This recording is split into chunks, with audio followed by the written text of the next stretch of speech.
এই দেশকে পুনর্গঠন করা, এই দেশের মানুষের ভাগ্যের পরিবর্তন করা, এটি হবে আমাদের একমাত্র সামনের লক্ষ্য, এটি হবে আমাদের একমাত্র উদ্দেশ্য। প্রিয় ভাই বোনেরা, আমরা বলেছি যে আমরা আপনাদের সমর্থনে আল্লাহর রহমতে সরকার গঠনে সক্ষম হলে দেশনেত্রী বেগম খালেদা জিয়া যতবার দেশ পরিচালনার সুযোগ পেয়েছিলেন, উনি চেষ্টা করেছিলেন, উনি ব্যবস্থা নিয়েছিলেন এই দেশের নারীরা যাতে শিক্ষিত হতে পারে, এবং সেই জন্যই স্কুল পর্যায় থেকে দ্বাদশ শ্রেণী পর্যন্ত উনি নারীদের শিক্ষা ব্যবস্থা, মেয়েদের শিক্ষা ব্যবস্থা ফ্রি করেছিলেন।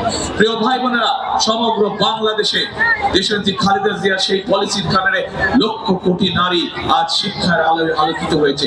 কিন্তু এই নারীদেরকে আমরা অর্থনৈতিকভাবে স্বাবলম্বী করে গড়তে তুলতে চাই।